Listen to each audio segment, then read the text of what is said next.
welcome back to Here Be Dragons. I am Stephen Stark, the host here, and joining me this week we've got John and Nessie. And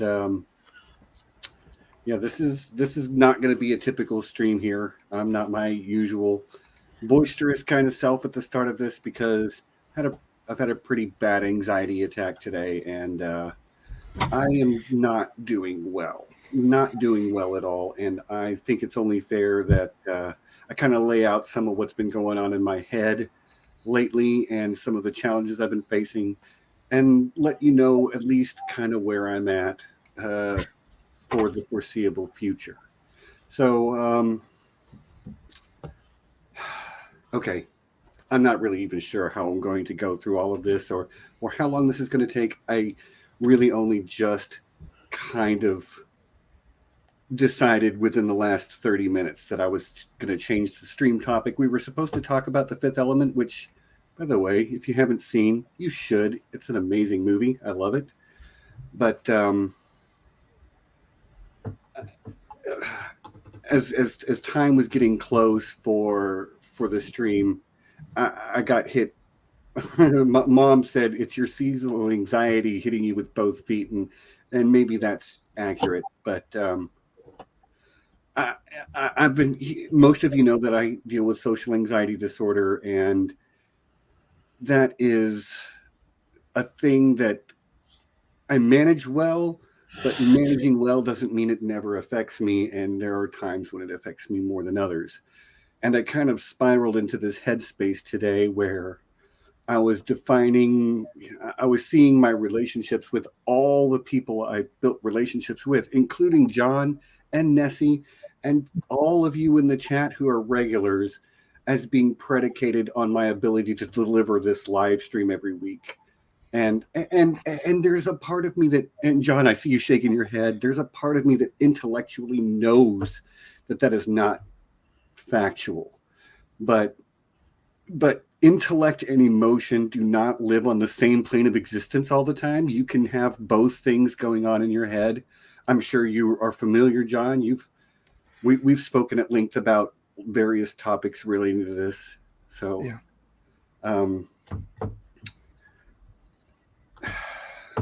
I've said it before.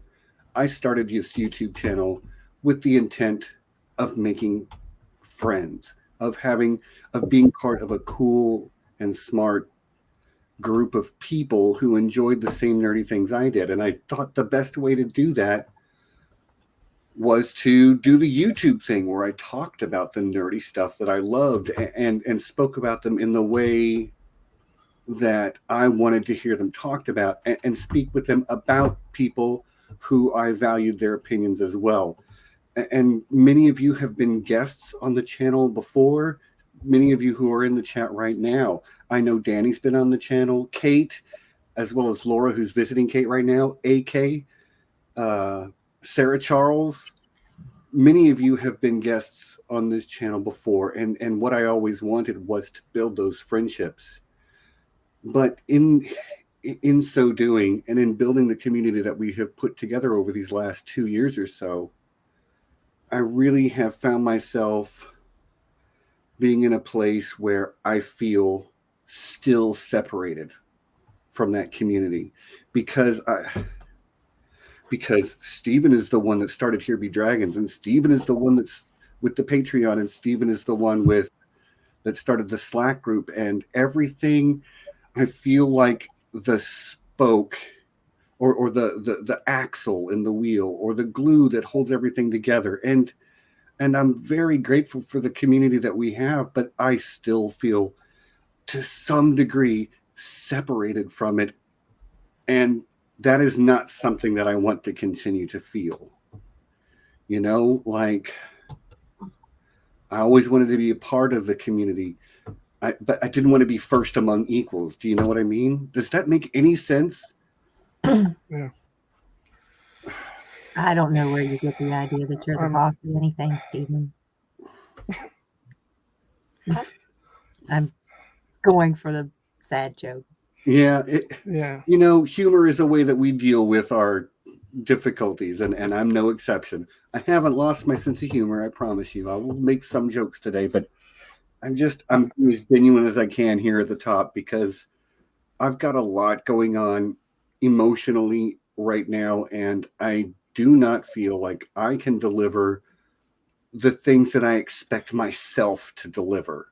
Every week I have to have an idea of what to talk about, then I have to watch the thing to talk about, then I have to be on cue the same time every Sunday to talk about those things.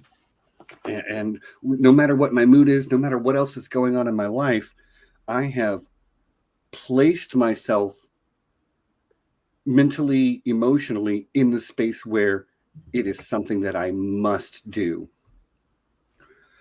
I made a Patreon because people asked me to, and people keep becoming patrons, and I love you all for it. But one of the decisions I've made is that I'm going to stop the Patreon. I no matter what else I do going forward, no matter what other, if I continue to stream or not, that doesn't matter. I'm going to say a huge thank you to everyone who supported me on Patreon for that time, but I'm going to end it because it's creating a situation where I feel like I owe you something and I am not living up to the standard. So whatever else happens, the Patreon is ending before the end of the month, because I'm not going to have people charged for April. Because the next thing I'm going to say is I'm probably going to take, if not a break, this may be my last stream ever. It's probably not, if I can, take a step back and look at the bigger picture. It's probably not. I do enjoy it, but part of me has just become so fed up with having to do every week, having to have something new. Like, what were we going to talk about next week, guys? Do we have any idea? I had some ideas, but like that's how it's become.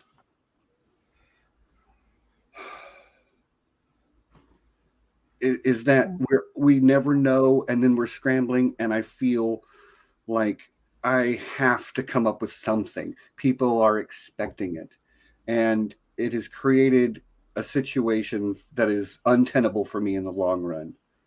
I'm starting to resent having to stream, which is not something I ever wanted, not a place I ever wanted to be. I play in 5 D&D games and I love it, but there are times where I'm like, this is too much. I feel like every minute of my life is planned. I've got something and then something and then something and then something and it's really, I've put myself, and it is mostly my own doing, but I've put myself in a situation where I've buried myself under my own expectations. And a lot of those expectations come from my deep-seated social anxiety.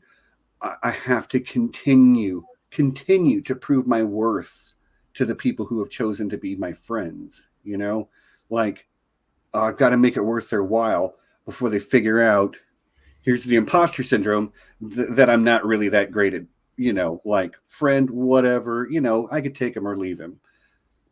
So sorry, I'm going to involuntarily shake my head no. I get it. This. I apologize. I get it. And I've talked a lot already. I've spent the first, what are we at? About 10 minutes talking pretty nonstop. I'm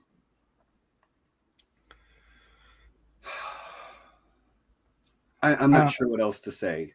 Well, let me pick up for a second, if I may.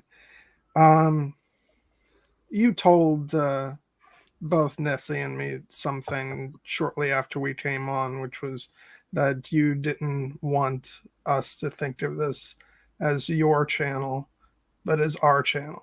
Yeah. And I believe that Nessie and I have, taken that to heart. If you need, I don't know what your intentions overall are, but I know that both her and I stand ready, willing, and able to, if you need some time off, if you need to stop altogether, that's for, trust me, that I understand. I've certainly been going through it myself.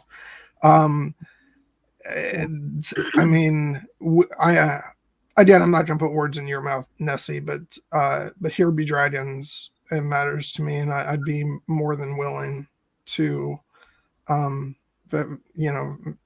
for us to pick up the slack and do our part, even if you need to step away for an indeterminate amount of time, or if it's your decision to stop, altogether, that's your choice. But we are here in full support of you, and I hope you know that. And to put in the little joke, as Nessie did, as far as you standing above everything, I've always held you at the very bottom of the totem pole, Stephen. But Yeah, seriously, I feel like I'm the one who has to call you on your bullshit occasionally, so I'm gonna rein you in on some of this bullshit. Stephen, we love you for who you are, and not for this, not for 2 hours every Sunday where we see your face. Oh yeah, because there's D&D too. Like, well, I hear you, but like this is what social anxiety is that. Hey, I've left D&D, so like this is all I've got. And guess what, Stephen? Like, you're not my friend because of this. You're my friend because I knew you for 2 seconds, and you were pulling me into a metaphorical bear hug. You mean so much to me, Stephen, and it's got nothing to do with this stream, because like we were friends in 5 seconds, and like me being on the channel was not even a thought at that point. Or maybe you were planning from that early on. I don't know. But I love you, Stephen. It's got nothing to do with being on this channel, being in a Slack group, because you, me, and Nessie were chatting via Twitter DM for a while before any of this really started, and it was like the highlight of my day. I was so excited to talk with you guys and just communicate and geek out about the stuff that we loved, and have fun disagreeing about the stuff that we didn't like. That was our dynamic before this became a thing. Yeah. And I'm gonna say it like 50 times. I love you, Stephen. I love you. I love you. I love you. Okay. All right. We can stop there, because it's not. A lot of this is not about anyone else. I mean, I love all of you. I love you all individually, and I love this group of people as well. But a lot of the problem is me, and my difficulties with depression and anxiety, and the feeling that I have to do this thing in order to have the value that I want to have as a person. Like, it's all very complicated, and intellectually I can say to myself that's not true, and I can know it on a sort of like scientific level. But again, it doesn't change that I had a full-blown anxiety attack before this stream.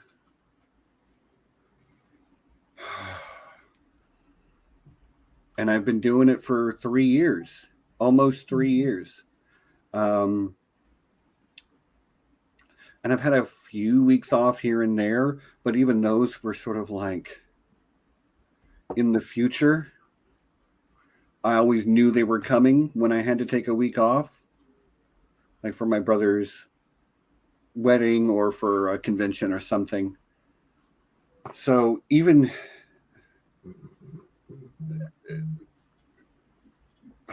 I'm running out of ways to articulate this. A lot of the problem is me, and the fact that I have created a space for myself where I feel like I have to do a thing, or I'm not living up to the expectations of myself and everyone around me.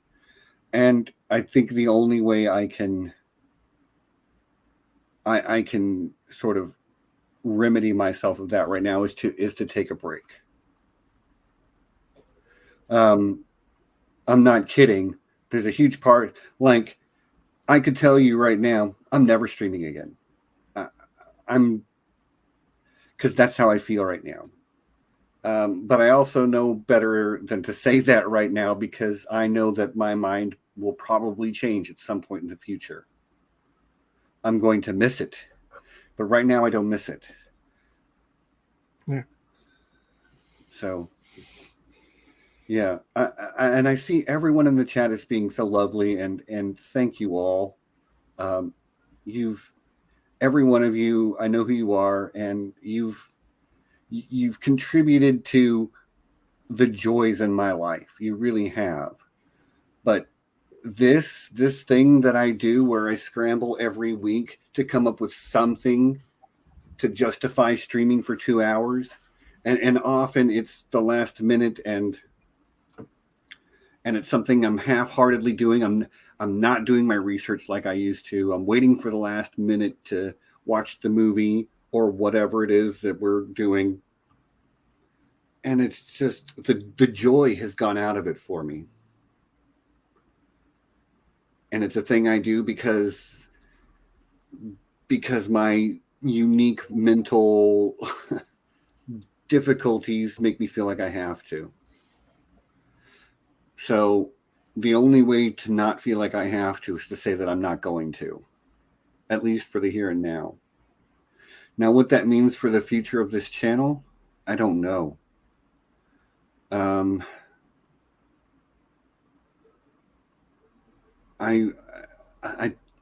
don't want what we've built to go away. That is the scariest thing for me, because all of the things that are being said in the chat, I understand. Everybody is being very supportive, but I foresee a time a month from now when I haven't streamed in a month, and when where people start falling off. And I don't know if that's ridiculous or not. It doesn't feel ridiculous to me at the time that I'm thinking it right now. But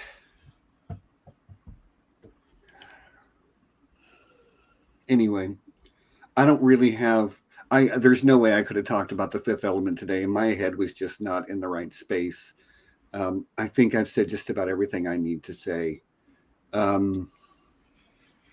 Nessie, John, I guess, you guys can fight to the death to see who gets it. And good luck to the victor. And I mean, I've made my position clear, Nessie, if you want to, talk about where you're at with it. Well, I'm here to support Stephen and whatever it is that he wants to do. He's ready to take it. If he says today's the last day, well, here's your pink slip, dude. Been nice knowing you. We'll see you in the chats. Don't forget to like and subscribe, and all those things. I'm kidding. I am 100% understand where you are. I've had to take a break.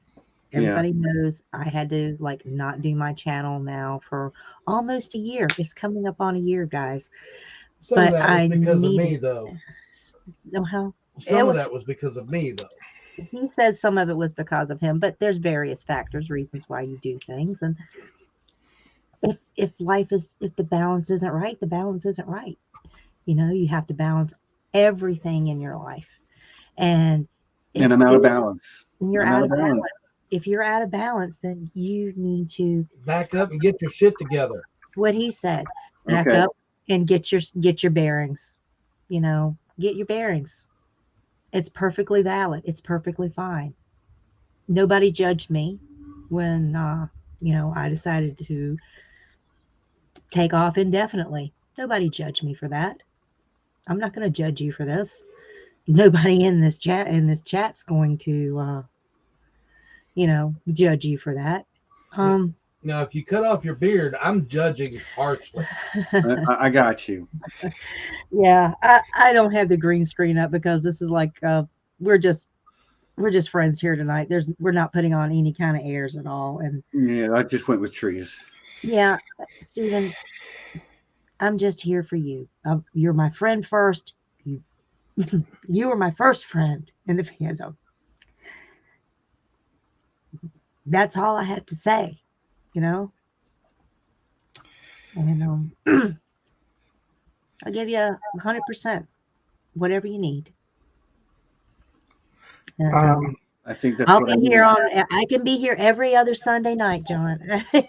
You know? Yeah. I can be here every other Sunday night or whatever. However you guys want to play it out. I'm here. Yeah. With your blessing, Stephen, I'd very much like to continue on with the channel. Your legacy. But that's, even though this is, the channel does belong to all of us, you are nonetheless the person who started it up. So I'll respect your wishes, but I'd very much like to continue it on. I would love that. Okay. Yeah. I want everybody to know that I have put all Patreon charges on pause. Officially, it's already done. And yeah, we'll reevaluate. I'm going to not do this for a while. I'm going to go to Ice and Fire Con and see if I can get rejuvenated. Maybe May the 4th will roll around and I'll have a desperate need to talk about Star Wars or something, you know.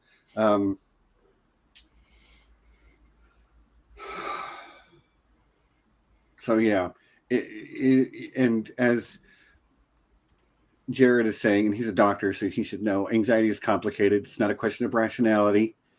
There's a neurologic basis for it, but how it manifests and affects you doesn't have to make sense. That's why it's hard to deal with. Right. So we're never going to not acknowledge Team Beard comments. So, oh God, does this mean I may have to just grow out a mega beard? Grow a damn beard, John. I've been looking around for my own beard just because it's a theme. So anyway, if I keep talking, I'm gonna just keep running over the same patch of ground. So John, okay, since we are now the co-host of Here Be Dragons, or you are now the host, and I am on sabbatical. For those of you, and there are many of you, and I'll get with people besides the stream as well, I just want to take a moment to say part of what I'm feeling swamped by is too much Dungeons and Dragons as well. So some of you will be hearing from me. I'm probably going to have to pull out of a game or two just to allow myself to relax. I haven't made any kind of choices on who or which games that will be, but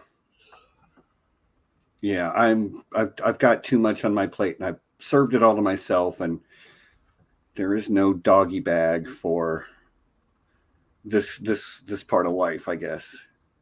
So I'm just going to have to put some of it back.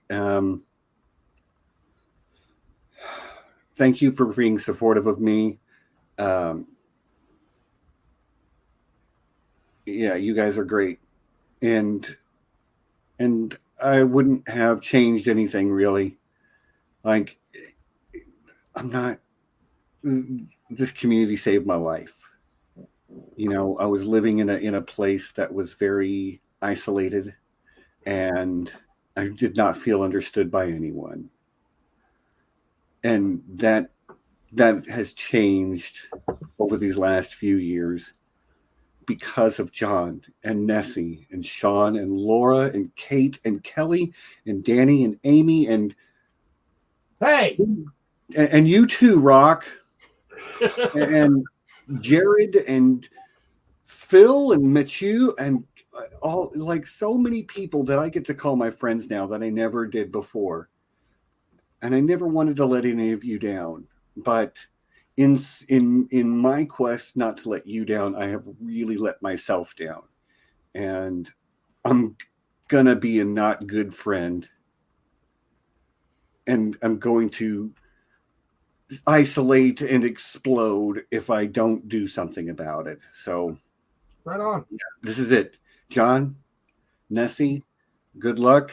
I'll talk to you guys soon. And you can continue this as much as you want, but I think I'm done and I'm going to go. Okay.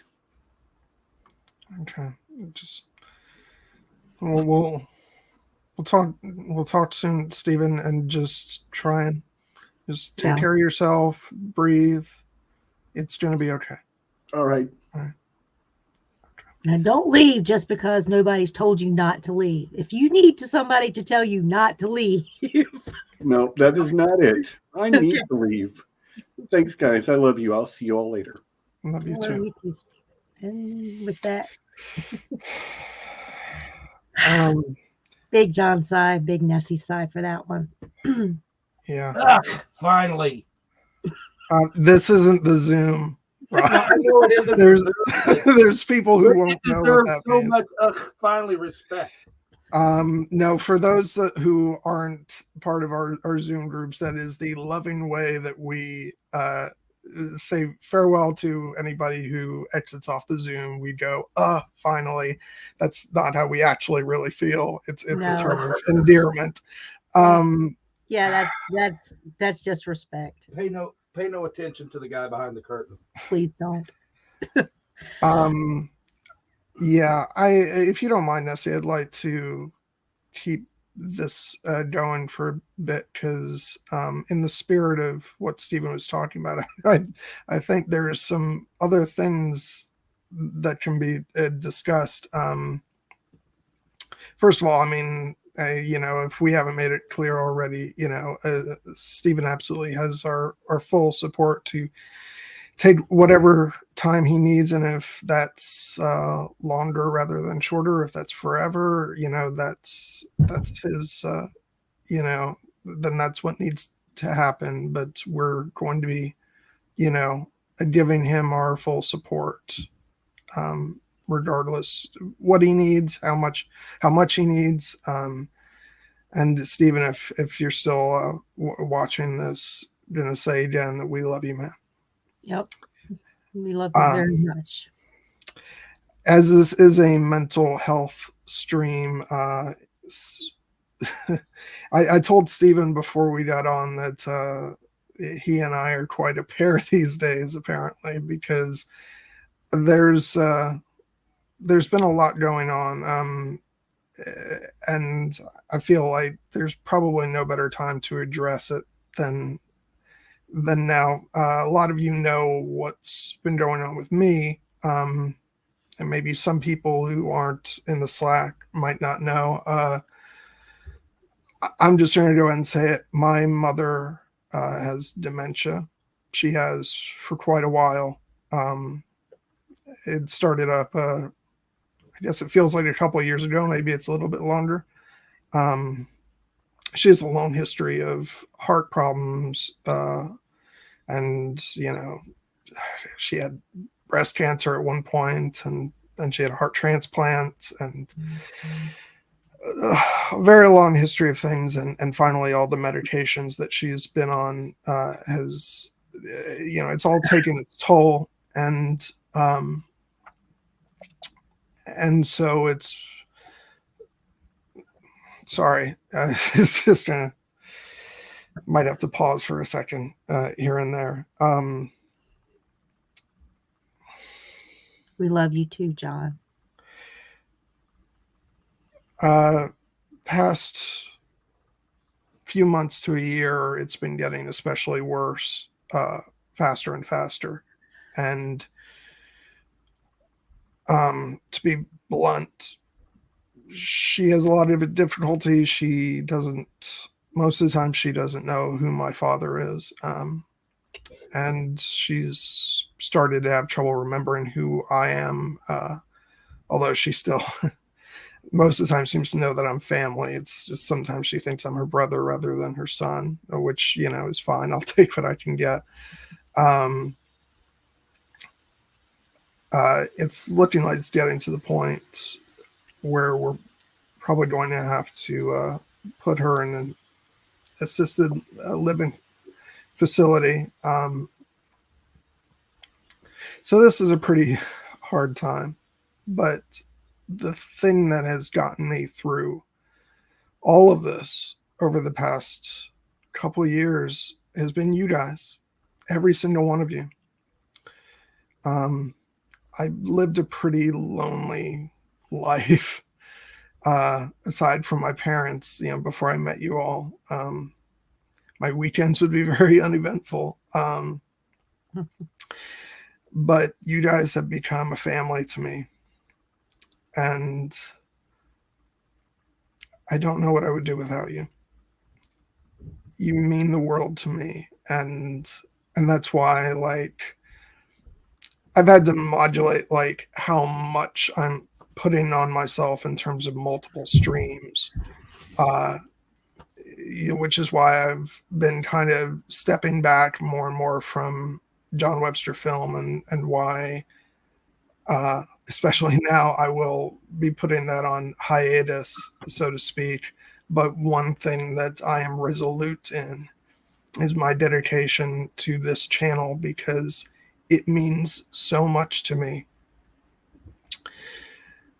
Because you all are family, and I love getting to hang out with you all and talk about geeky stuff with you.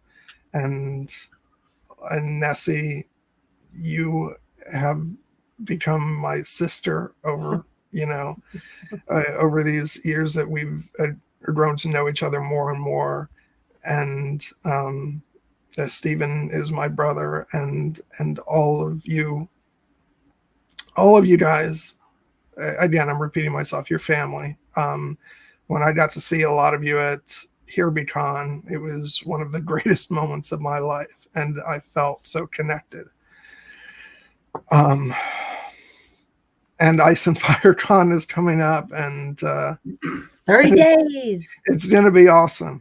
And I'm going to get to see more of you, and going to get to see some people that I've never, some people even outside our community that I've never met before, which is going to be cool. And even see some people that I haven't seen since before Here Be Dragons was a thing. And some of you might know Zach and Hannah from Game of Owns, but they're the ones who actually got me into this whole fan community thing. They lit the spark, and I haven't seen them since the first Con of Thrones. So that's going to be a treat too. But yeah, things are hard for me right now. They're I do at times feel like there's this big weight pressing me down, but you guys help me to lift it up, and you just mean the world to me. So thank you. And I'm going to do my damnedest to continue on with Nessie's help to make this at least a 0.10% maybe of what it has been. I'm no Steven Stark, but I will. You will grow a beard. We'll try to land this train wreck of the channel. Yeah. I promise to support you and make sure that we go off topic and in the weeds as much as possible. That's me. Amen.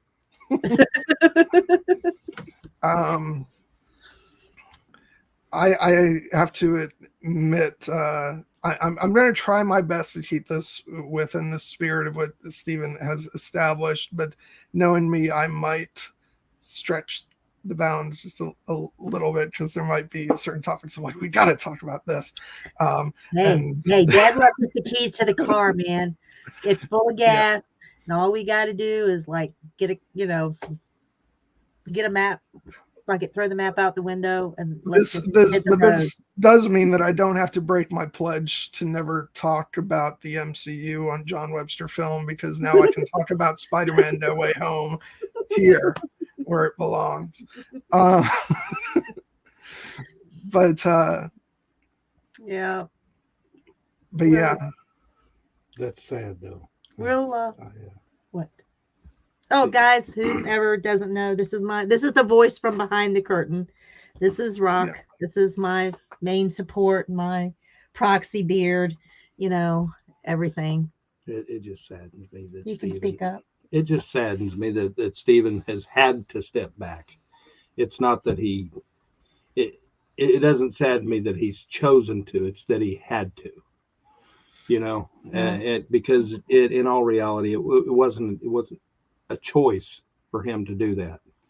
But the bright part of it is he's still going to be watching, and he'll be able to laugh a lot more because, the stress won't be on him. So I can dig it, John, but you got to grow a damn beard. Okay, here's the thing.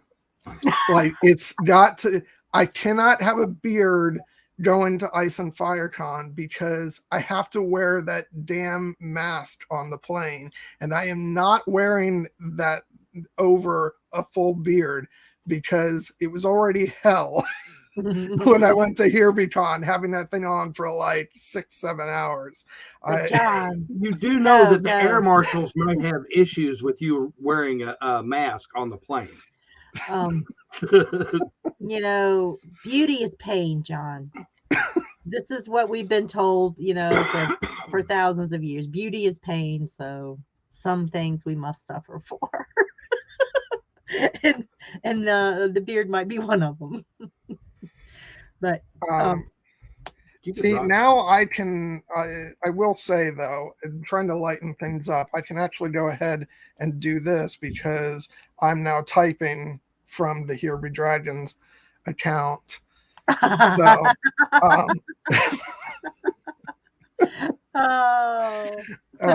been waiting for that. I think I just heard Stephen laugh. I'm not sure. But yeah,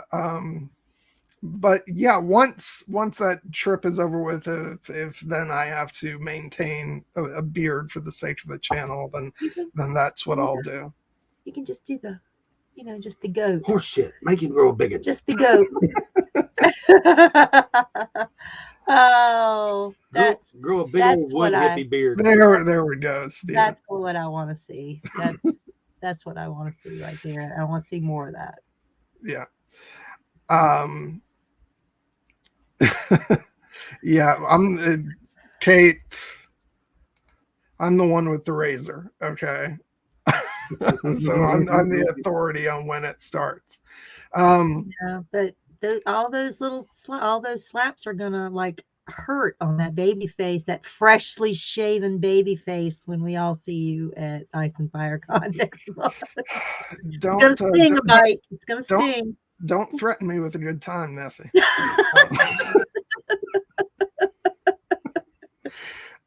I think we're Dan, what I was suggesting is maybe the goatee. You can leave the sides off. You can cut out the sides and just have that goatee area covered there. Yeah, he needs to go full on Gandalf.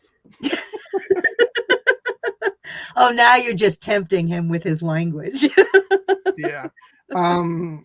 Okay, so we should just say, we're laughing because, it's the easiest way to relieve, stress and anxiety. Yeah. I don't know. I've gone on about the stress that I've been going through. Do you have anything you want to get off your chest, Nessie? This is the time for it. Oh man. Well, you all know this is oh yeah. Oh man. I've got a monkey on my back. I just need to tell you all about it. But no, like I said earlier, I when I needed to take a break, I took a break. I didn't ask anyone's permission. It's what I felt like I needed to do for myself, for my family, to, my life was kind of getting out of control too. And things were out of balance. I needed to just hit the reset button. And that's what I did. And I feel so much better for it. So, With you, it was a little different though. It was every day you had off, you were in here for 4 hours, and you were just everything else didn't matter. And that's when you decided to kick it back a notch or two. Yeah. Because she was just nonstop, either work or HBD or D&D. No, not that. I was talking about my channel. Oh, and your your channel. Sorry. Yeah. So. Yeah, I mean, we all have to just reassess what is what's best in our lives at that time, because hey, life doesn't stay the same all the time. Nope. That is something that I have learned. You once you can't get comfortable in a certain routine or a certain way that things are going to be, because just when you get comfortable, that's when fate lights a fire under you for certain for things. And your familiar is showing up. Yeah, my cat showed up. Yeah, there's stress hits you at very unfortunate times, and then you enter different periods where you're able to handle it. I know that I've taken a couple breaks from John Webster film included. It's so strange because my big announcement for today was going to be to let people know who aren't in the Slack that I was going on a fairly permanent hiatus for the time being from John Webster film, just because I've told you guys the stuff that's going on with me, and so to set aside any additional stuff that was sort of adding on, so and things have worked out good, because definitely now it's something that because if it was difficult to have my own channel when I was co-host of another channel, that still would have been better than trying to run two channels, and so yeah, that announcement was going to happen either way. But the point that I was working towards was that I've taken breaks from John Webster film, feeling like I can't handle this anymore right now. It's too much. I'm gonna break, and then a month or so later, I'm like, man, I'm really feeling it. I want to stream about something, and then it kicks back in. And I seem to remember like a certain guy who told you that if you needed to take a break, John, that just take a break. It's fine. Yeah. It's fine. Just do what's best for you. Do what you need to do, buddy. Yeah. Yeah.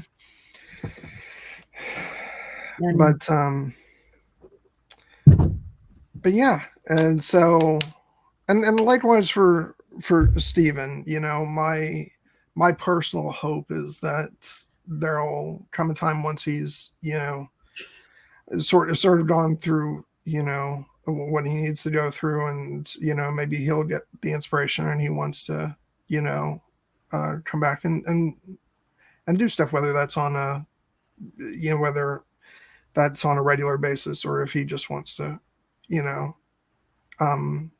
just come back in. Either way, like, I mean, I hope for that, but he has my full support to do whatever he needs. And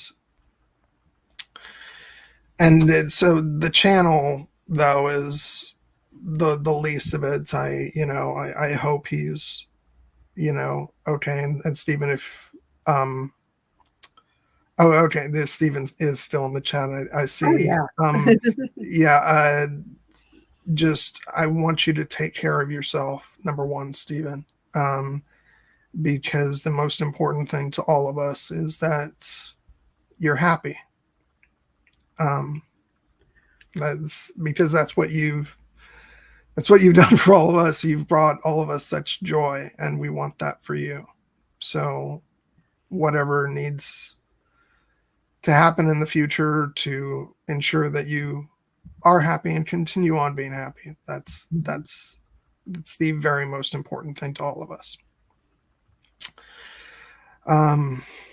So I'm just wandering all over the place with what I'm saying. I have no direction. I know this is not where we were gonna what we were planning to do tonight at all. So it's kind of hit us all a little sideways. But hey, you know what, John? Let me turn my head the right way so I'm fake looking at you. Ice and Fire Con is going to be here in 30 days. Yes, it is. What are you... Okay, if you could have one Ice and Fire Con wish, if you could just close your eyes and send this energy out into the universe, because from what I hear, Ice and Fire Con is magic. Everybody who goes says so. If you could have one wish, what would it be? That is none of your business. Okay, what's the second? Okay, second. Because I already know the first one. I know the first one, so let's go with your second choice. Just because we're all flying in on the same day. Well, a wish is something that I think might not happen naturally, which is all of us being together and, embracing and having a wonderful time. So I guess maybe just a continuation of what's been happening to me. I want to make some new friends, form some new close bonds with some people. Yeah, I feel like if you thought HereBeCon was overwhelming, you're gonna get a stampede, buddy. Because I think that's what the beautiful thing about Ice and Fire Con is. Having experienced like Con of Thrones myself, it's this big event. There's thousands of people there. You're not gonna meet everybody, but it's just wandering, and you see some people that you kind of know, but there's no,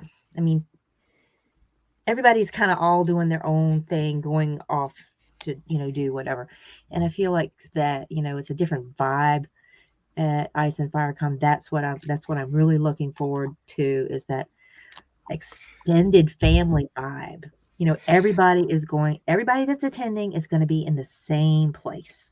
I'll tell you what. You know what? I've changed my mind. I know exactly what my wish is. Okay. I want to sit down and have an extended conversation with Shakes about how great season 8 of Game of Thrones is. That would be phenomenal. Just, hanging out with Shakes of Thrones in person would be phenomenal, because she's a wonderful human being that, I got to meet and, interact with quite a bit. And yeah, I don't know if Shakes is going. Hey, Shakes, are you going to Ice and Fire Con? Send tweet. There's a lot. Yeah, hopefully. Yeah, like Lady Gwen, Yo Boy. Hey, they're gonna be there. Emily from the Eyrie. I get to meet her again, like for the first time. This is gonna be awesome. Like I feel like I'm meeting family for the first time again. But actually, Kelly has just given me the inspiration to make this declaration. It's something y'all got to live with now. Because your kindred, your doppelganger, got your back, John. The current host of Here Be Dragons loves season 8. So is that going to be the topic of our next live stream? Do I look like I want to be attacked for 2 hours? We can always turn off comments. The goal here is to maintain our viewers, Nessie. So well, John, all interaction with the YouTube algorithm affects it. So hit your dislike and your whatever if you feel that way. All interaction is great. Tell us what shitbags we are in the comments. We love that thing. Although Jared and I have talked about doing a stream where it would be a season 8 conversation, but back then, like, we had talked about doing it on John Webster Film as like a pre-recording thing, so that we could avoid the ire of everybody. But if we do it on here, it's got to be live. But again, like, I don't want to piss.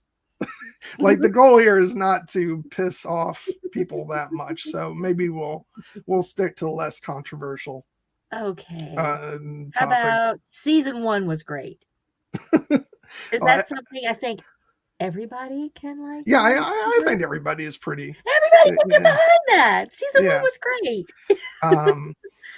And that can give me the opportunity to talk about like how much I just loved watching Sean Bean play Ned that whole season, because that was so weird, because that was like a whole season of television where you could soak in like Sean Bean is the lead of this fantasy series. Yes. It wasn't going to last, but it was fun while it lasted.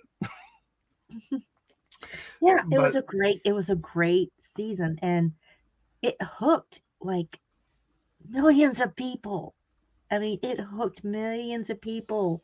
They were sucked into it. It was the season that laid all the groundwork, and just, I mean, it was like people got mainlined their favorite vice. All their dopamine centers were being hit, and it was like, yes, there's going to be a second season of this. I'm so excited. So yeah, season 1 was great. You want to talk about season 1, John? Matthew, that's what you think. Jared and I can go on for multiple streams about how much we love season 8. So, no. But no, the thing about, now we're talking about Game of Thrones. That never happens on this channel. This is a first for the channel. It is. Oh my God. Mark it down, people. This is the first. But no, what was fun about season 1, and I knew about stuff that was, when I was watching season 1, I think I had read through A Storm of Swords. And so I knew that Ned was, but watching my mom's reaction to that, she was so pissed off, because like that was too good. That was too good. I had to. But she was so furious because she had sort of gone through the whole Lord of the Rings fanatic stage with me. So she knew Sean Bean, and she knew he was Boromir, and she really liked him, and so she went into Game of Thrones, I think, like a lot of people who hadn't read the books, thinking this is the Sean Bean fantasy series. And so when episode 9 happened, she was like, which by the way, she was on vacation the week that it happened. So I had to pray that nobody, like, she didn't read anything on the computer or anything like that. Yeah, you didn't want to spoiler her. Yeah. So she got back and we watched it, and she was mad. She was so furious at me. She was like, how could you not tell me this was going to happen? I don't want to watch next week. There's no point. No. I don't ever want to see the show again. Next week, she was back watching it. And then same thing happened with the Red Wedding. Like, she was so furious. And meanwhile, my dad, when he watched like both of those things, he was like, I'm impressed. This show has balls. Oh my God, this was something you and your dad agreed on. Yeah, it was really weird, because I remember the experience of watching or reading the books before the show was even announced. I'm like in the backseat of the car reading A Game of Thrones, and all this, like, sex and profanity and violence and like, and they're like, what are you reading? I'm like, oh, yeah, just some book. And so it was so weird bringing them into that world through the television series. And I wasn't sure that they would really respond to it, but they were sucked in just like everybody. Suckers. Yeah. Anyway, so you thought this was a mental health stream. This is a Game of Thrones stream. No, but we're just like all over the place. But so, yeah, all of this leading to the fact that, Jared and I will, might still go ahead and do the stream. That'll piss everybody off. If I feel that you guys won't abandon the channel. but yeah. Anyway, so we were talking about Ice and Firecon before I started going off on. We got off in the weeds as we do, but yeah. No, I'm just so excited. It's going to be great because we had HereBeCon specifically because there had been no convention because everything kept getting canceled. And we're like, nope, hell or high water, we're going to get together. And it was hell or high water because it wound up being during the height of a COVID spike.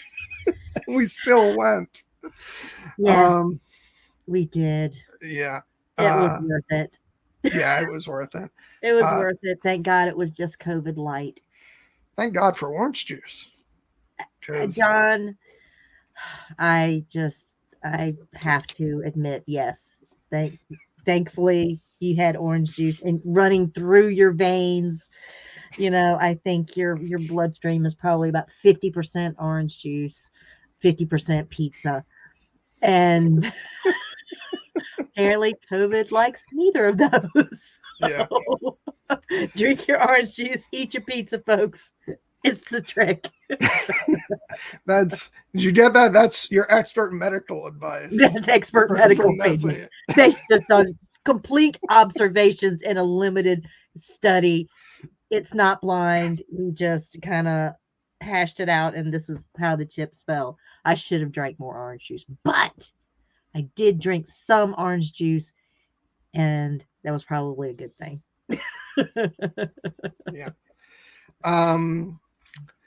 So anyway, so we had to HereBeCon because there had been no conventions and we wanted desperately to get together. So Ice and Firecon is the first official convention that's going forward. That's going to happen. Right? It's going to happen.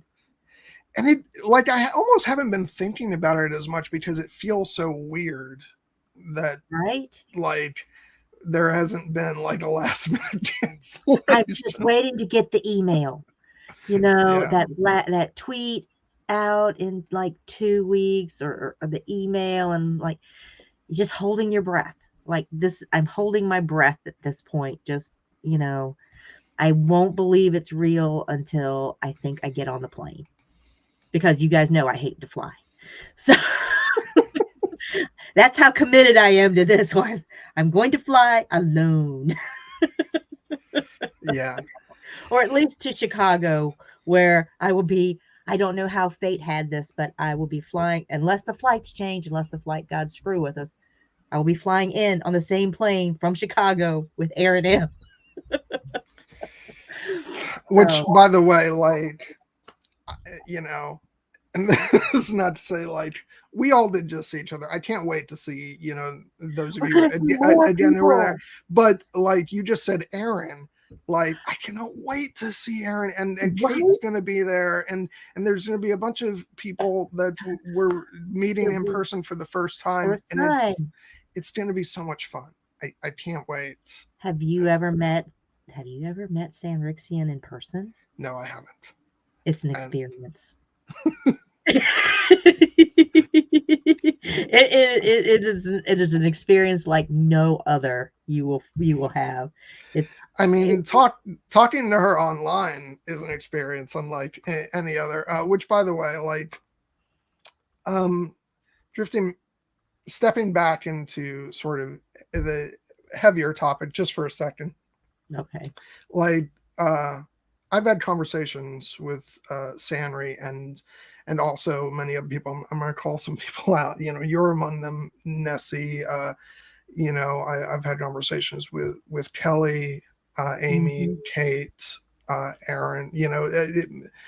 Many people that I'm very close to who have been there for me to listen to me at times sob, and to just go through the mental exercises in my head when I've been struggling. And I just want to thank you all, especially just for being there for me, because I know it's not the ideal position to be in, to be sitting there listening to somebody bawling their eyes out and going through all this stuff. But you guys have never been anything less than amazingly supportive to me, and I just thank you from the bottom of my heart. This comes right at the mid-roll. It's 7:04. Sean is somewhere up there. He is headed home from work right now. Hi, Sean. So you don't know, Sean has supported this channel since like the beginning. So this is what I'm going to do, because the Patreon isn't over yet, not quite yet. So or did Stephen say he stopped it? Well, I'm going to just let's do an honorary last roll call for the Patreon. Sure. Friends of the channel. Friends of the channel. Friends of the channel. Longtime supporters. Friends of the channel. You got the list, John? I got it right here. Our record of heroes. Here are the landed knights. Is Sir Julie Beth of Tarth. Oh yeah, Sir, everybody's going to get a shout out. Yeah, everybody. Sir Peadar the Irreverant. Sir Maura Lee of Starfall.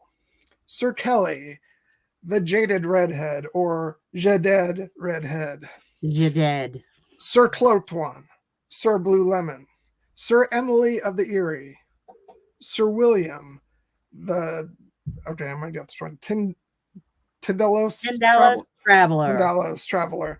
The Lords and Ladies of the Realm. Ryan Stavka, the Russian Quartermaster. Reflective Rambling. Arch-Maester Emma. Kate, Mistress of the House of Books. Jared Kozal, Doctor of Dragons. And our High Council, Ridiculous Ed Tollett. Lord John Bronsteen the Wise. Sixto Sounds, a.k.a. JP the Axe Grinder. I did it, Nessie. You did it! I got it. Because I think the last time I was in this position, I actually forgot, and I had to be reminded to do it. So I actually remembered when it's about to no longer be a thing. So. Yeah. So John, what you got going on here? Let me make sure I turn to face you incorrectly. Going on? since you're on a semi-permanent hiatus, shall we say? But you do have something. You've been talking about something. Okay, go ahead. Go ahead. Believe it or not, the Unspun Yarn has got a stream coming up in the month of April. No, this is not an April Fool's joke. And I am officially pulling up my Google Calendar so I can get the date right, because it's been forever. It's going to be on a Thursday night. Hey, that's the same night it used to be on. And I'm not going to have Steven come on with me, even though he said he would. Hey, buddy, you don't have to, because you don't have to. I'm going to, and I've got another, because Emily of the Eyrie has also said that she's going to come on, and we're going to talk about this. So, tentatively, April 7th at, I think, 6 p.m.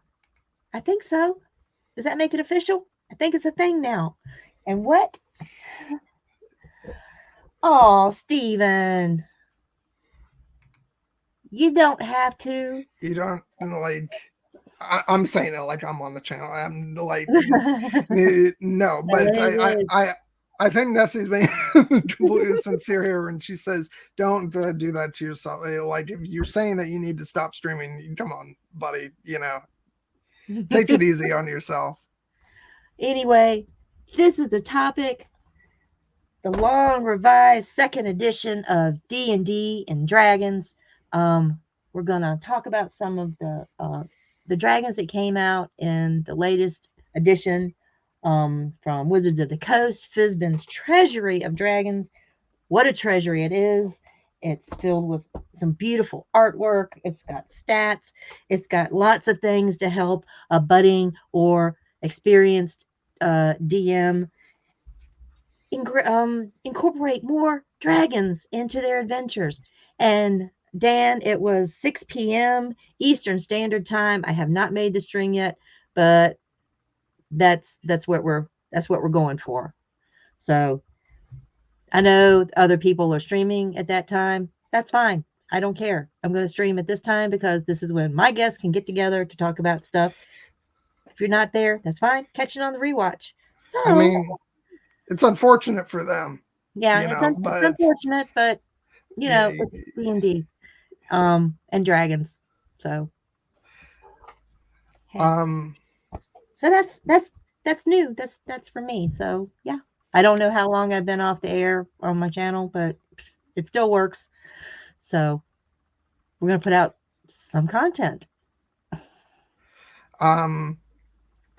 For John Webster film, like, sorry guys, that's like being put on the permanent back burner now, like even more so than it was going to be before. So you're not going to be here next week.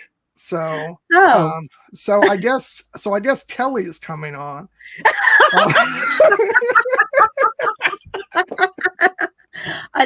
Yeah, Kelly, thanks for coming on next week. You had some mighty big shoes to fill, but appreciate it. And I don't know what the topic's going to be. No, but isn't that? I think that's like officially how this works around here.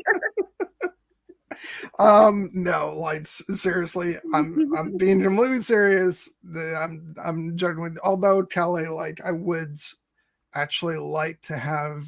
I had been thinking about having you as a guest. I was going to bring it up to Stephen and Nessie for a future time, and we can do it like whenever you want to do it, not me declaring it.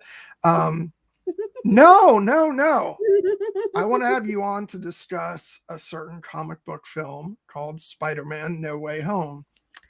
So ooh, that might be something that Kelly might want to do. Maybe. Yeah, I think she would, just maybe not, as a last. In true John Webster style. Now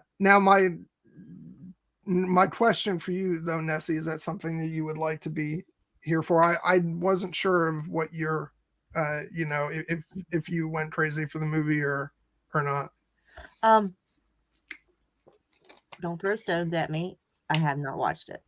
Oh, okay. Well, so maybe we can wait until you have a chance to see it, because I know it's available to buy now, and it'll be a few.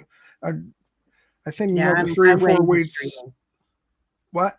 Yeah, I'm waiting for it to hit the streaming services because we can't go to theaters. Or we don't go to theaters. Let's put it that way. Yeah, well, I mean, it's available to purchase everywhere now. Like, for streaming, it's just not available to rent yet. So, but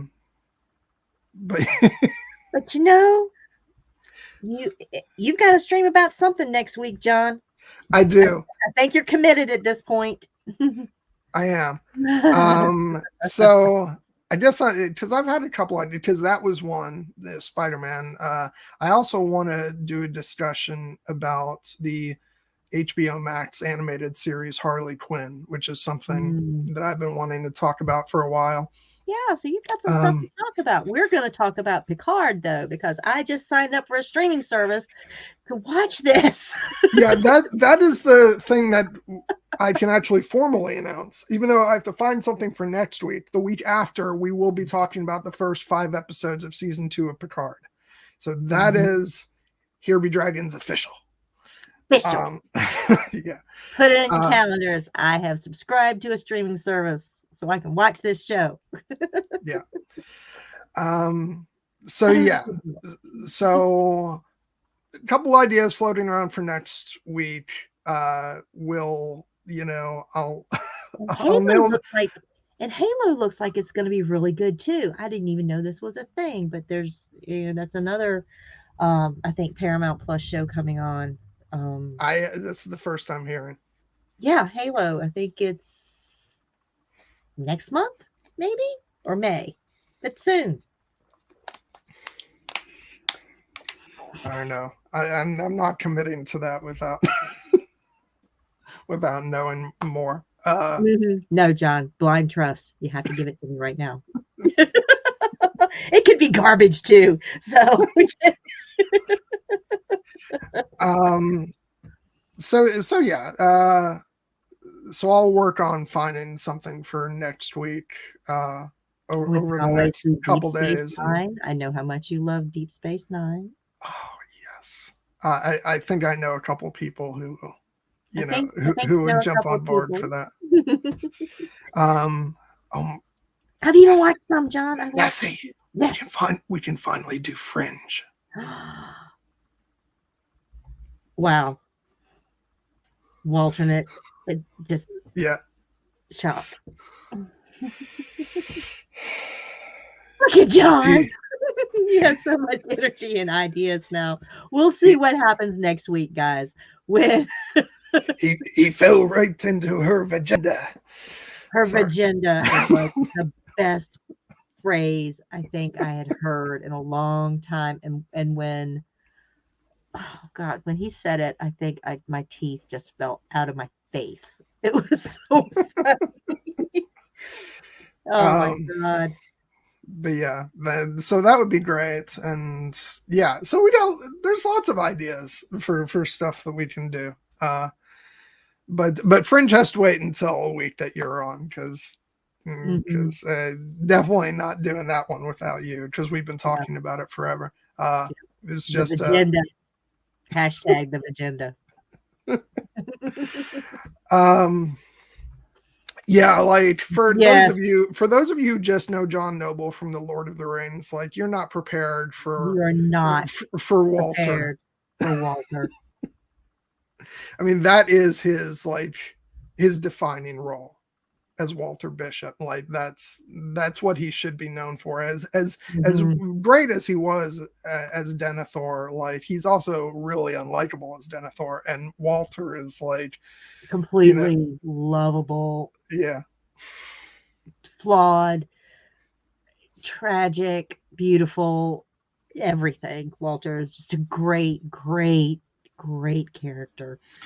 And you want to talk about mental health? Like that's that's a walk down mental health lane for sure. Yeah. So yeah, there's that. So there's lots of stuff that we can dive into, and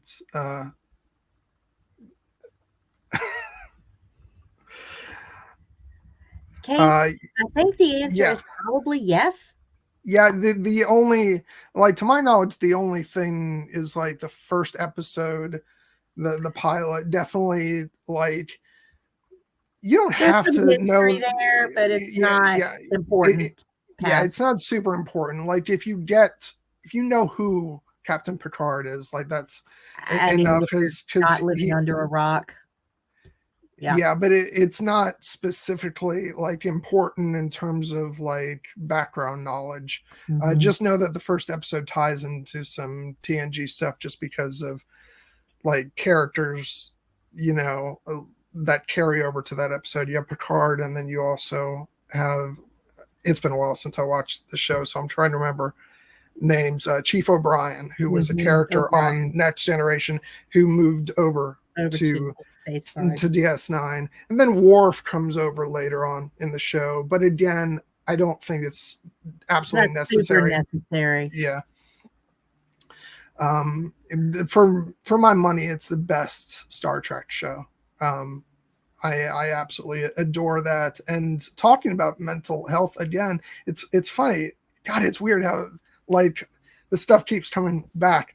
I watched that show when I was going through a really very tough period back maybe about 9 or 10 years ago. Because trust me, folks, I've had some screwed up stuff going on with my head for a long time. But I was going through kind of a rough period with some depression and stuff. And so what I really needed was something completely new to focus on that would distract me. And so I decided just out of the blue to start watching DS9, which I had never seen before. And that show really dug me out of a hole that I was in, because I fell in love with those characters and the stories. And so that's a very personally very important show to me. And so I would love to get the chance to talk about that. That would be great. So yeah, so those are some, lots of different ideas about, things that we can talk about, in the near future. And so that, I think that was sort of an extended mid-roll that kind of morphed back into whatever this is. And like we've already been going for an hour 15, we might as well just BS our way through the next 45 minutes. So you haven't seen Spider-Man No Way Home, Nessie, and it's not because I didn't want to. Okay, we're throwing open the door here.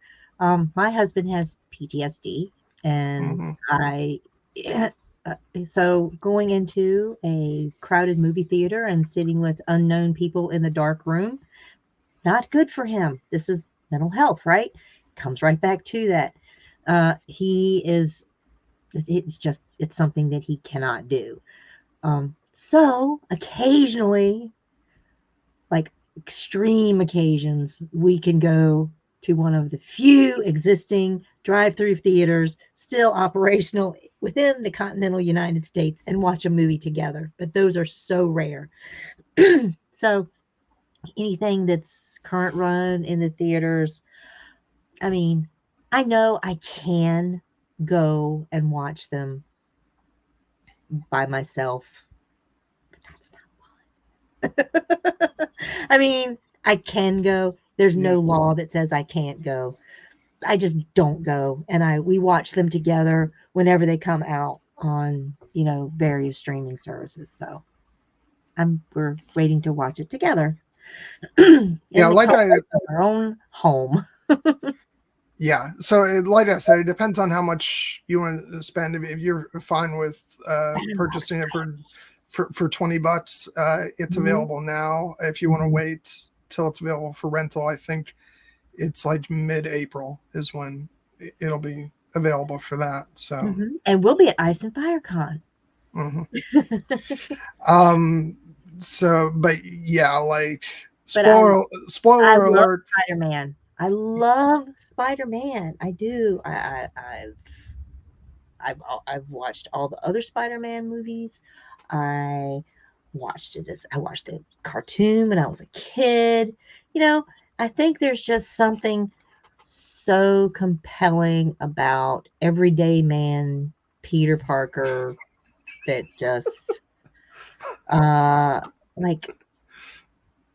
just connects with you when you're just in that gawky teenager phase yourself, where you're not really an adult, fully formed human adult yet, but you're making all these weird decisions and and you're making mistakes, and I don't know, I think he just resonates with that type of with people when they're just in that pre-formed stage. They're just a shadow of what they're going to be when they're come into their own, and it seems like Peter Parker just kind of stays there. He's always in that phase of coming into his own, which is like inspiring to a lot of people.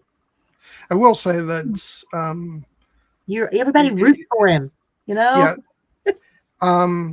Even though my allegiance kind of pretty much lies with the Sam Raimi era of, Spider-Man movies, Spider-Man has still been sort of my weak spot with regards to, the MCU. I still really enjoyed,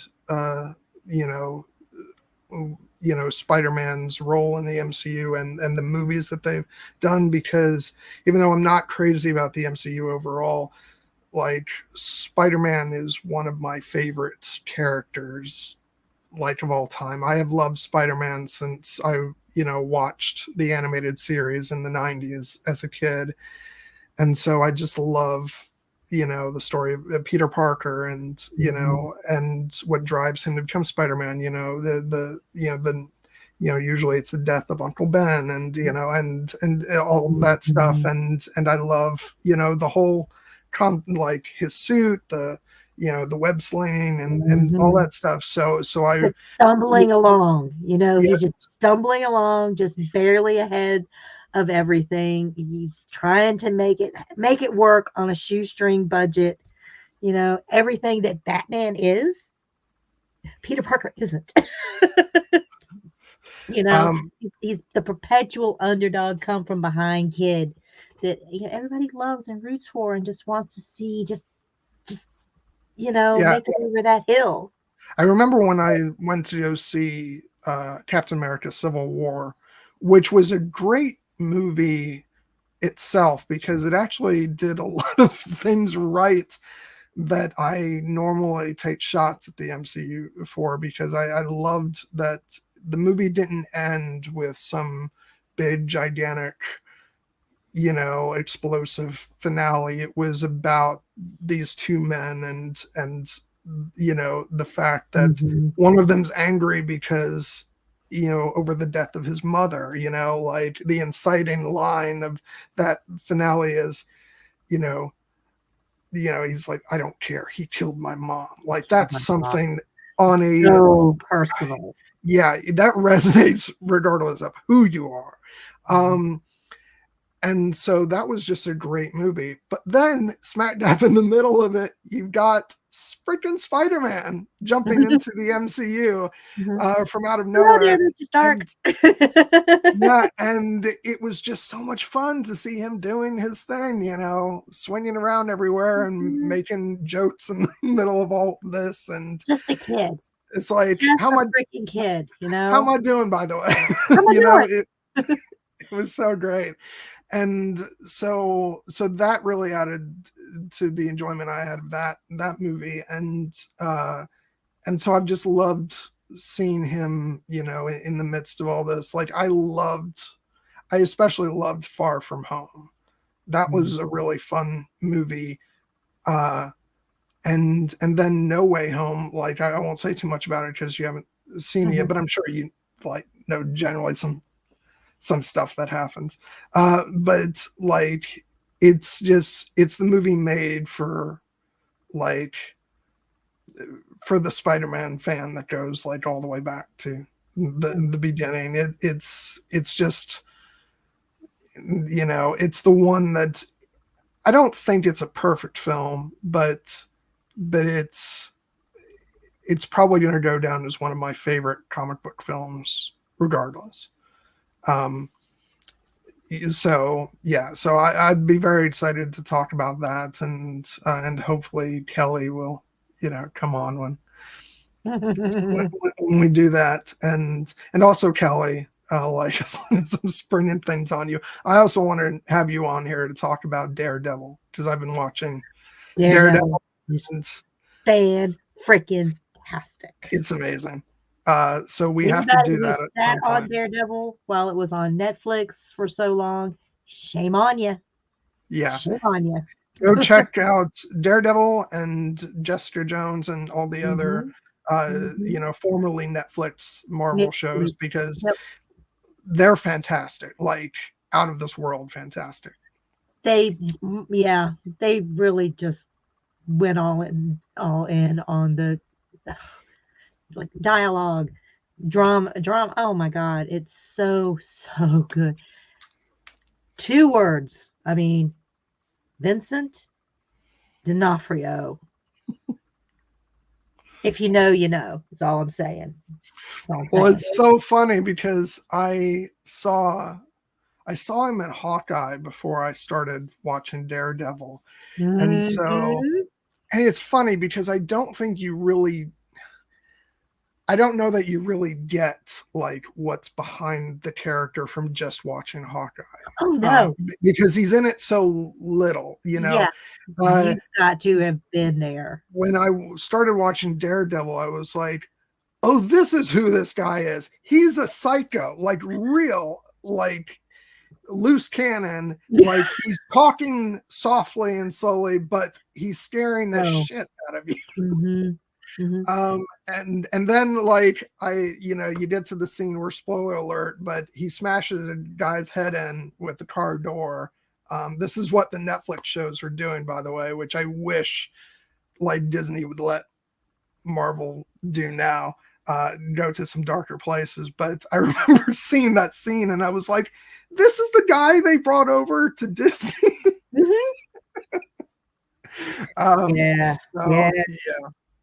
They brought this guy who is so freaking well done. Like Vincent is now my headcanon of what Kingpin is always meant to be. You know, this larger than life presence of evil and malice and just pure physicality. It's just, he wears that white suit so well. You know, it's so good. I love the actor. I was really impressed by their attention to detail, because if there's a deleted scene from Hawkeye that is a flashback to when the first time he meets, I don't remember the characters' names, but Haley Steinfeld's mother in the series. And it's supposed to take place like back pre-Daredevil season 1, and he's wearing the black suit and he's got like the cufflinks and like it looks like a scene that would have been pulled out of Daredevil season 1. So that actually, even though it didn't make it into the show itself, that impressed me, just because it shows that they're not just sort of wiping the slate clean. They care about like continuity with carrying the characters over from those shows. So hopefully that'll continue. But yeah, Matt Murdock Punisher roof scene. I just saw that a couple days ago. So freaking, so character defining. You know, watch these shows, people. Watch these shows. We're going to talk about them. They're so great. They're so good. Because since I've now seen season 1 of Daredevil, season 1 of Jessica Jones, which is, oh my God, Jessica Jones. David Tennant. Yeah, and I'm about halfway through season 2 of Daredevil now. But yeah, no, we're gonna we might just have to talk about Jessica Jones too, because David Tennant. You know, like, you want to talk about some great villains. These shows have like the best Marvel villain. That's the thing. Like, the MCU movies have not done a super great job at creating like really well defined, like complex villains. Usually they're just sort of like the boss monster. Yeah. And there's a couple of exceptions to that. Obviously, they did a great job with Thanos in Infinity War and Endgame, but for the most part, they're not that compelling. But the villains on those Netflix shows are have been amazing. Evil masterminds of so good. They really did a lot on a small screen that just people just, you know, this just goes untalked about. yeah. Just the way like he spoke, like there is like every time, especially every time he said Jessica's name, there was like that it was somehow creepy because like you knew that he was doing it in a way to try and control her, and so it was just like there's some penance. the way he says, he's like, come back here, Jessica, and and it's just makes your skin crawl, but he's so good at it. And yeah, there's a lot of thirst in the chat for old Mr. Tennant. Yeah, like the Xerophil, the doctor, however you want to put it. Oh my, yeah, we could go off and talk about Good Omens too, because I love that show. I'm down. Love the show.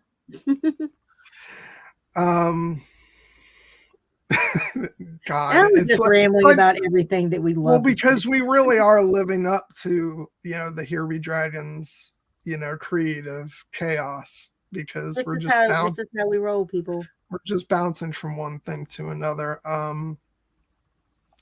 Because it's funny, people are tuning in late. They're like, I thought this was a stream about mental health. But we're only all right. Take it easy, Stephen. Take it easy, Stephen. We love you. Love you, man. And we'll talk soon, okay? I think because honestly, and for people who did, if there's anybody here who did miss earlier on, there was definitely some heavy mental health discussions going on. But I think, if we stuck to that, the stream would have only lasted for about 45 minutes because there's only so long you can talk about that stuff without falling apart. And so I think now we're just talking about stuff that makes us happy to lighten the load. Yeah. And I really enjoyed watching, The Fifth Element. That's a great movie.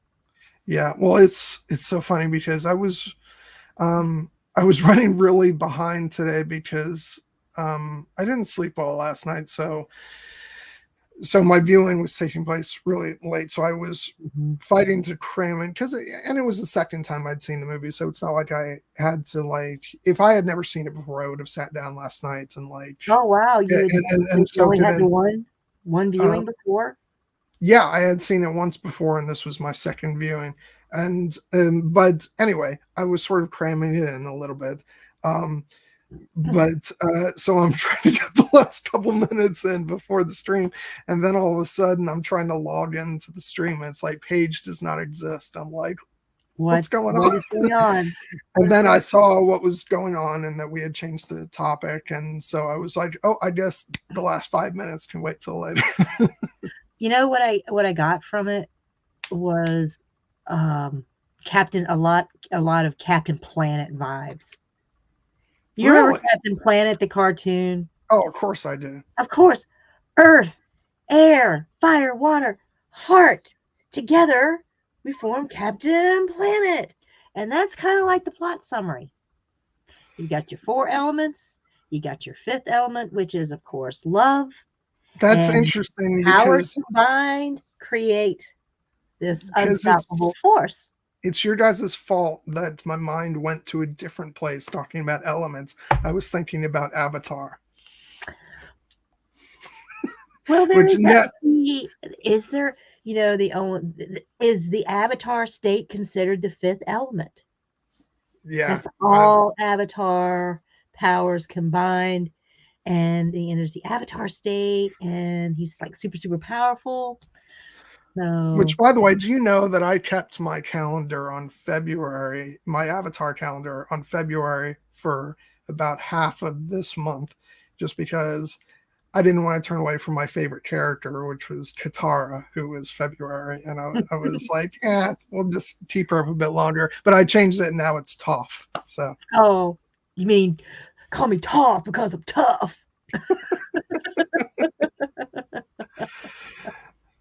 But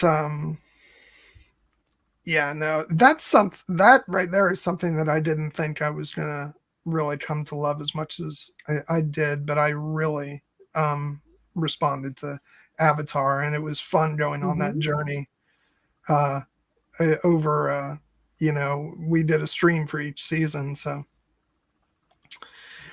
But yeah.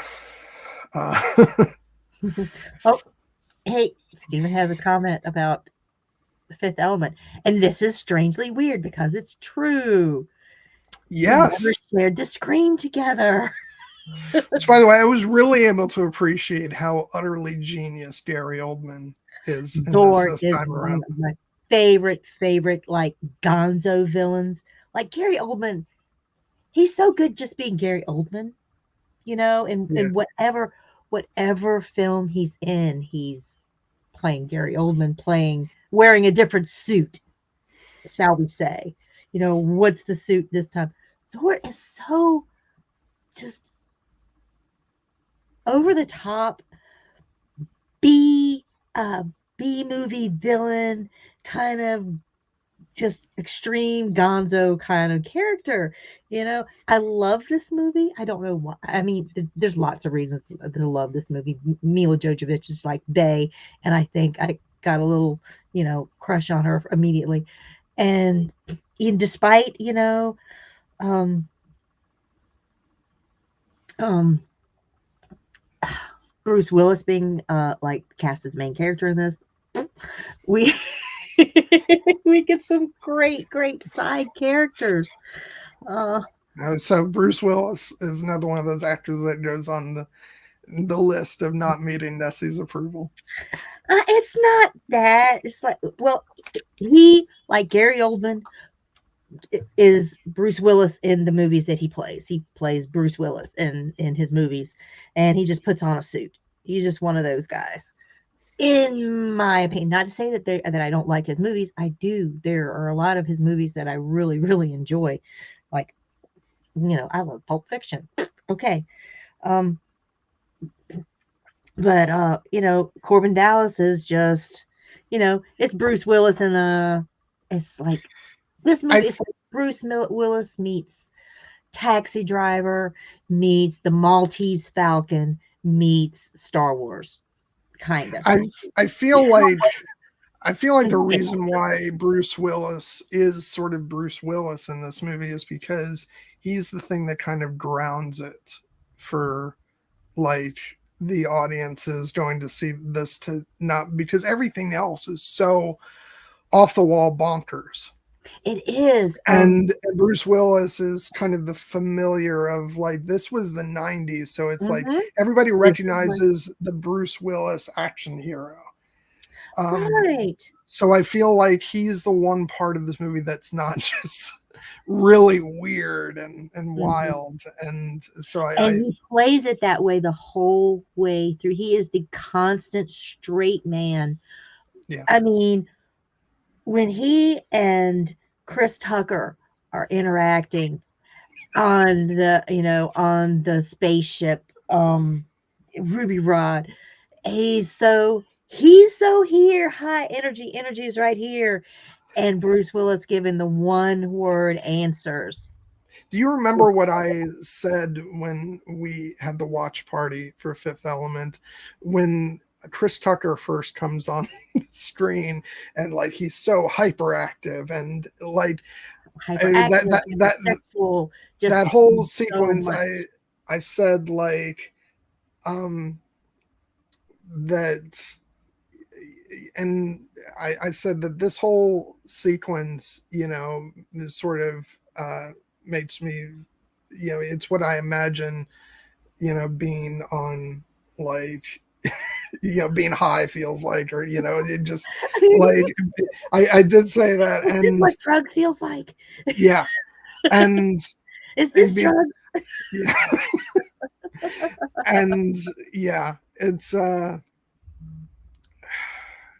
so but then this time, having already been exposed to the movie once, like the second he comes on screen, I was just laughing my butt off. It's just so much fun, and I like, just like Bruce Willis is in this movie serving a very specific function to sort of like you know, keep everything grounded.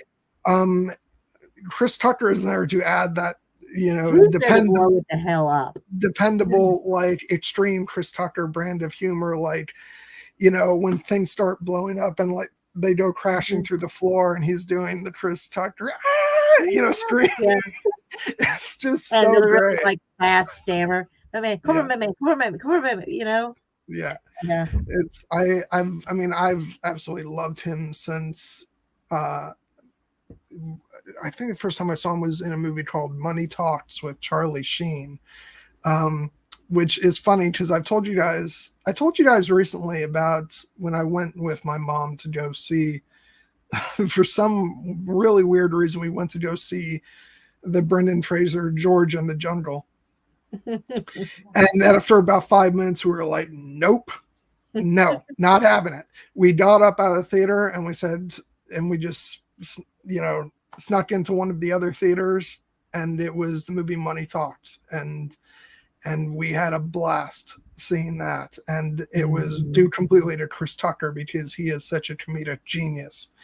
And so like he's fantastic in Fifth Element, just because he's, like you said, if Bruce Willis is keeping everything grounded, Chris Tucker is just blowing everything up. And and Gary Oldman is just being Gary Oldman and just as weird as he could possibly be, which is what we want. When I hear Gary Oldman is going to be in a movie, I'm like, what is this crazy motherfucker going to do in this film? How is he going to weird it up? So, and Chris Tucker from all the way back in Friday.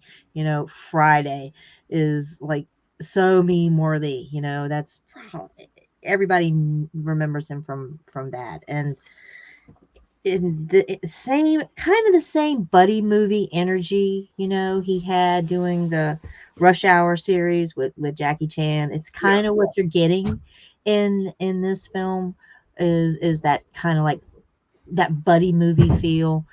So yeah, it really just works. It's a fun romp back to the 90s where, you weren't ever expecting, if a movie came out, it was great. You didn't wait, just know that there's going to be a sequel coming out in 3 years because it's time to ring the cash register again. I could totally have watched a sequel to this movie. Would it have been great? I don't know. But, back then, you never just automatically expected a movie to come in with this. Yeah, it's very weird to think back to what the movie going experience was in the 90s, because I remember the first time I got a hint into anticipating movies that were coming down the pipeline was when I first started getting into using the internet, and there was a website called Coming Attractions, which had very detailed breakdowns of projects that were in development, and it would say whether it had categories in production or development hell, as it was called, for the projects that were getting sidelined and all that. And that was the first time that I ever got a glimpse into anticipating projects that might happen or were in the process of being made. But that was the late 90s when I stumbled onto that. Before then, a lot of times the first time you heard about a movie coming out was when you saw the trailer in the theaters. Yeah. And you're like, oh, this is so exciting. You know what I think I've been waiting for longer than the Winds of Winter? Avatar 2. That's true. I have been waiting. It's been, teased and teased and teased for so long. And I'm like, I've been waiting for this little blue monkey movie for a long freaking time. I find it so ridiculous that it's taken so long. And I get that there's a lot of work that goes into it, but I wonder how much demand there will be for it now, because so much of the hype surrounding the first film was around 3D, and that's kind of faded away. That's they still release movies in 3D, but I don't think that's going to bring people in. It's going to be dependent upon how good the actual movie is.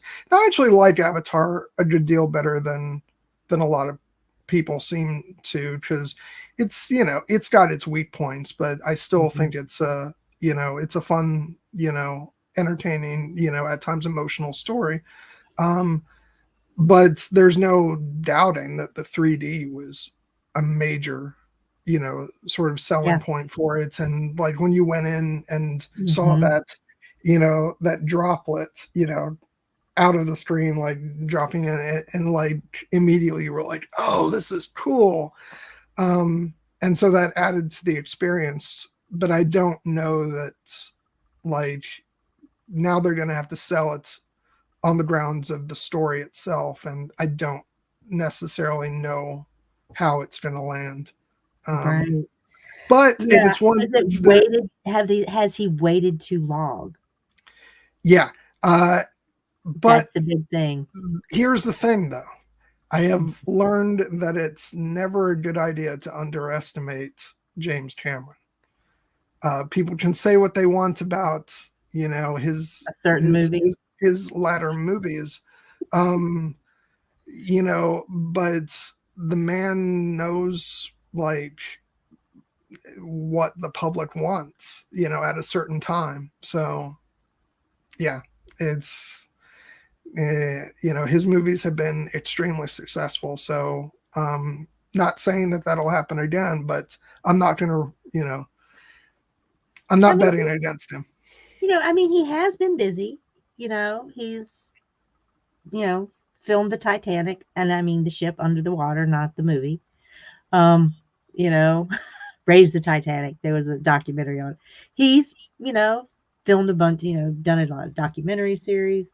He's, you know, searched for Atlantis. He's been a busy guy. You know, he's out doing what he enjoys. You know, and if 20 years later he gets around to making another Avatar movie, and it's supposed to be out like December this year, right? I think.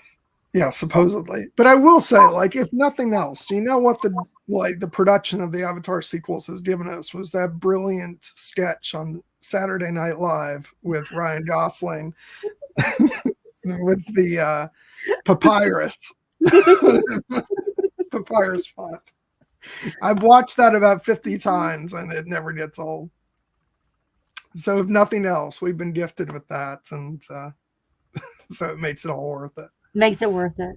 Yeah. The anticipation just makes the candy that much sweeter. I don't know. I will say that's the thing that makes me sad about that. It's so weird that we've gotten on the subject of Avatar of all things. But the one thing that does make me sad is the fact that we won't get the music of James Horner, because he's passed away since the first film came out. Although from what I understand, the composer that's on is someone who worked with him very closely.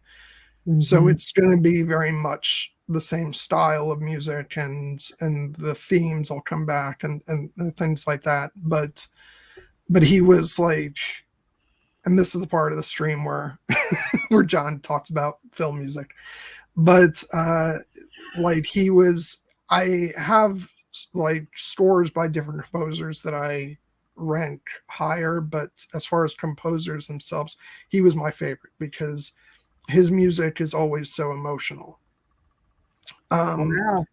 Because, you know, he did the scores to, you know, Braveheart, Apollo 13, Titanic, The Rocketeer, Star Trek 2, Star Trek 3.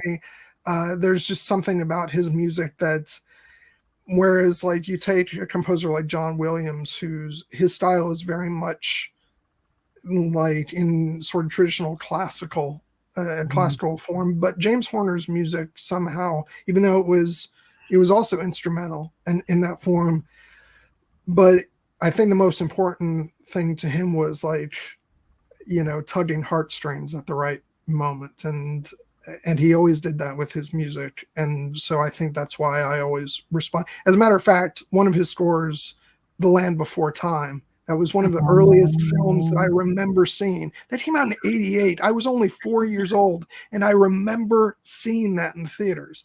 And I'm pretty sure I didn't realize it. I couldn't have realized it at the time, but I'm pretty sure that his music was a big reason behind that, because it was imprinted on you. It just Yeah. imprinted on you at such a baby age. Yeah, well, because especially you get this, and sorry for bringing up past trauma, but like the scene where Littlefoot's mother dies, Yes. like you can't think of that scene without the sad music.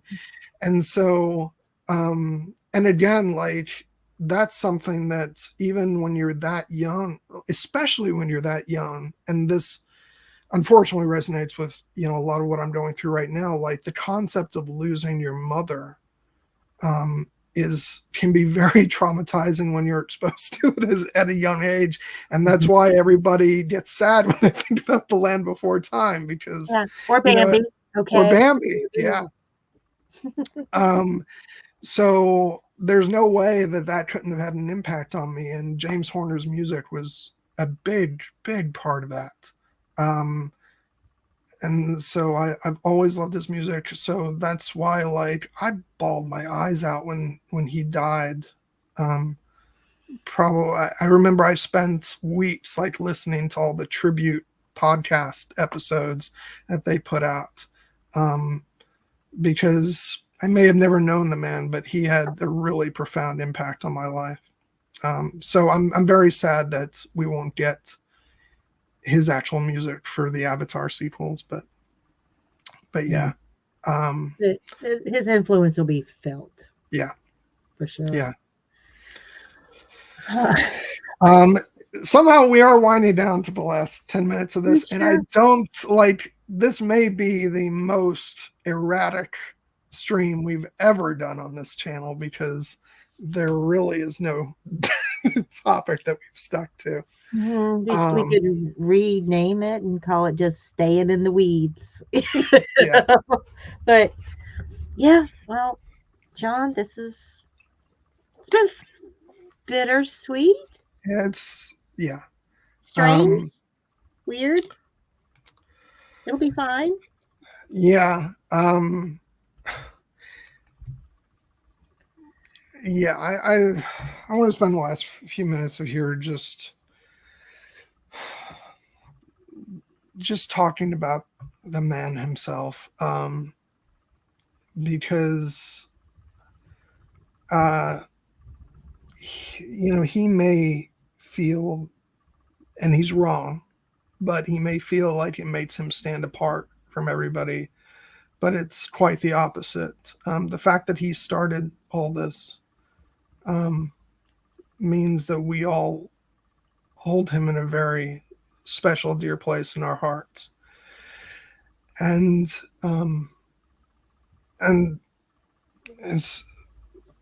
Stephen, I know you stopped watching unless you can help it, and maybe you're just ghost watching.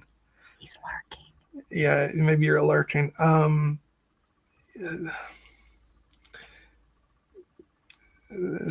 Stephen, I wasn't able to talk to people. Like, I was very distant. I remember in the weeks before I talked to you, I was at the last, my mind's not working right.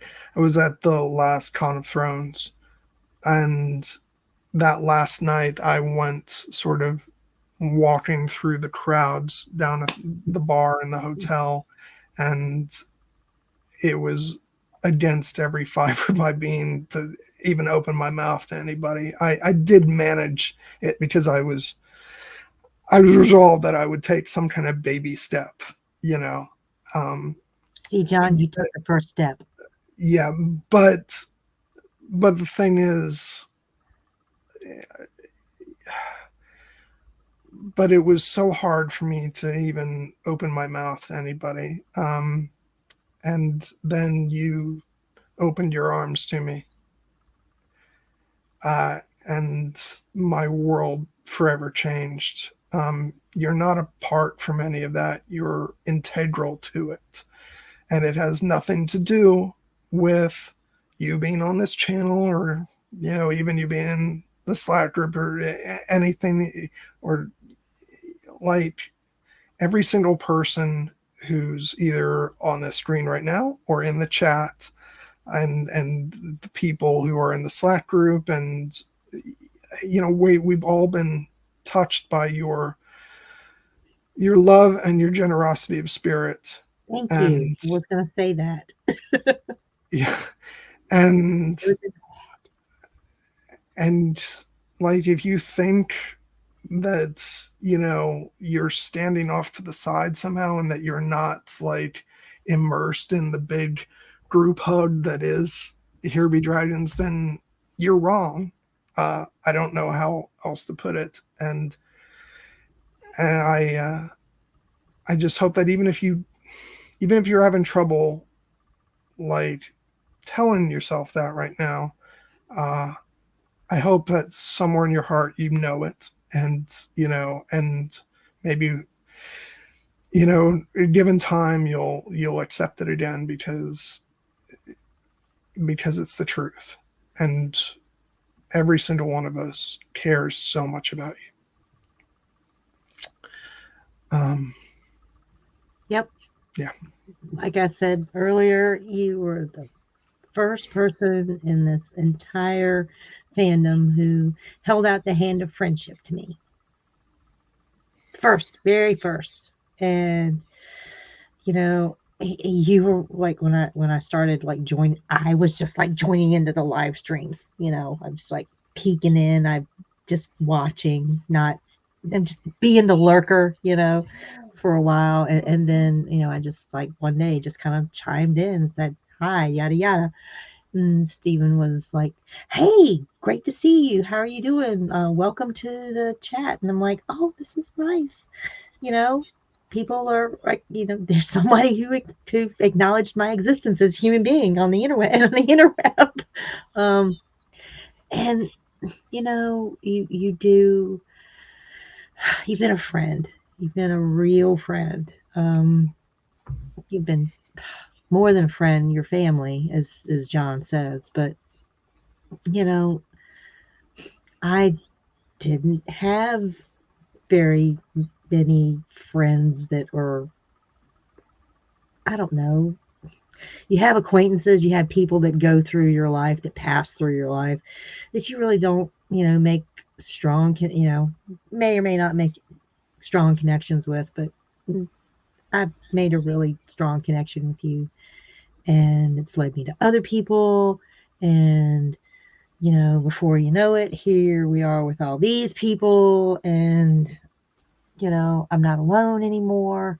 People don't, I've got a group of friends who don't think well, maybe you do think I'm weird, but weird is okay. And yeah, you were a big part of that. You are a big part of that. And I am forever grateful that you extended the hand of friendship first, because I don't know if I could have reached out without it. So, yeah. Trying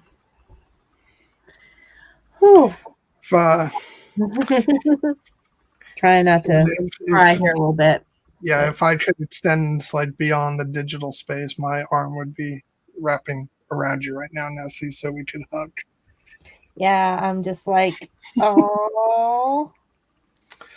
But we're putting Stephen right here in the middle. Yeah. Facially. But we're all going to be able to, immerse ourselves in a big hug soon. Mm-hmm. So it won't be that long now. Yep. So, I guess it's about time to sign off. Yeah. Somebody will be back here next week to talk about something. I think it's going to be John talking about Spider-Man. Yeah. So, okay. So let's go ahead and run through this again. First of all, Nessie, you've got something coming up talk once again about what's going on over at the Unspun Yarn. Yeah, I'm going to blow the dust off the Unspun Yarn, crank open the windows and air it out a little bit. And we're going to talk a little bit, revising the second installment of D&D and Dragons. And I've got some guests that are going to be coming on, and we're going to have fun, and we're going to talk about it. Lots of stuff in there for people who are interested. Excellent. And for next week, I'm going to figure that out and figure out a guest to come on. I'm leaning towards, maybe, who knows, maybe we'll talk Spider-Man. That will depend on if Kelly wants to come on or not. Seriously, Kelly, I'm not putting that on you. We're not railroading you into this, Kelly. You and Dan can fight over it. Or like I said, I've also been wanting to talk about the animated series Harley Quinn, so maybe I'll do that. But I'll narrow something down for next week and let you guys know soon. But the week after that, and Nessie will be back, and we will be talking about season 2 of Picard, the first 5 episodes. If I think we have a couple people who are into Star Trek, so there might be some Trekkies that are, yes. So if somebody wants to come on and talk with us about that, just let us know. We'll have you on. But yeah, so that's it. So next week, undetermined as of yet, but the week after, we're definitely talking about the first half of Picard season 2. I think that's it. I just want to say thank you all for tuning in for this difficult roller coaster of an episode that was without aim for much of it. Just please join us in sending all of our love to the amazing man who started all of this and who we love, Mr. Stephen Stark. Stephen, we love you. And hopefully, you guys will come back, whatever the topic ends up being next week, and we'll have some fun. Until then, you know what it is. Peace and be excellent to each other. Good night. Good night.